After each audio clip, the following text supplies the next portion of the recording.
2022 विधानसभा चुनाव के मद्देनजर उप जिलाधिकारी युक्ता मिश्रा ने डोईवाला में सभी राजनीतिक दलों की बैठक ली।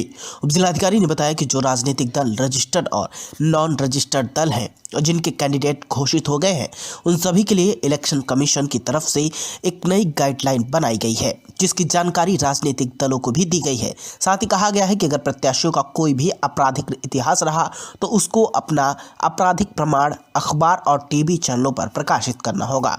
साथ ही अपने ट्विटर, फेसबुक, सोशल मीडिया पर भी यह डिटेल नामांकन के बाद 3 बार पब्लिश करनी होगी, जिसकी जानकारी आज सभी राजनीतिक दलों को दी गई। और अगर कोई भी पॉलिटिकल पार्टी या प्रत्याशी इसका अनुपालन नहीं करेंगे तो सुप्रीम कोर्ट की अवमानना की स्थिति बनेगी। बता दें कि प्रत्याशी सरकारी छुट्टी के दिन नॉमिनेशन फॉर्म जमा नहीं करा पाएंगे और 80 वर्ष से अधिक आयु के बुजुर्ग व दिव्यांग जनों के लिए भी निर्वाचन आयोग ने पोस्टल बैलेट से मतदान करने की सुविधा मुहैया कराई है।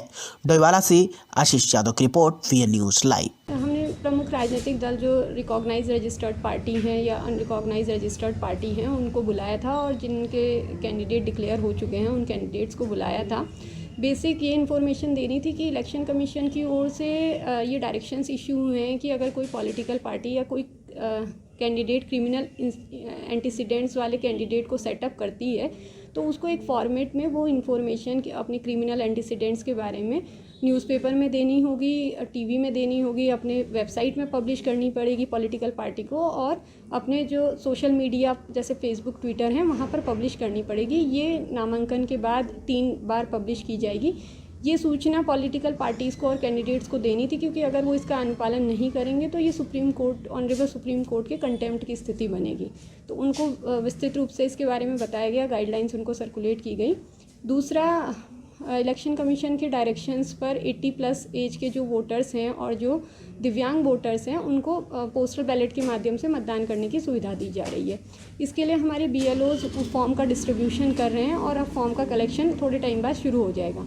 इसकी जानकारी पॉलिटिकल पार्टी और कैंडिडेट से साझा की गई और साथ ही उनको ये विकल्प भी दिया गया, ये सुझाव भी दिया गया कि वो मतदान के दौरान अपना ऑथोराइज्ड रिप्रेजेंटेटिव इसके लिए अपॉइंट कर सकते हैं, जिससे कि मतदान के संबंध में उनको भी संतुष्टि रहे और ये निष्पक्षतापूर्वक संपन्न हो चुके। तीसरा, नॉमिनेशन अब शुरू होने वाला है, डेट्स डिक्लेयर हो चुकी हैं, तो इस बीच में जो हॉलीडेज़ हैं जैसे कि 4th सैटरडे है, जैसे कि संडे है, जैसे रिपब्लिक डे है, उस दिन नॉमिनेशन दाखिल नहीं किया जाएगा।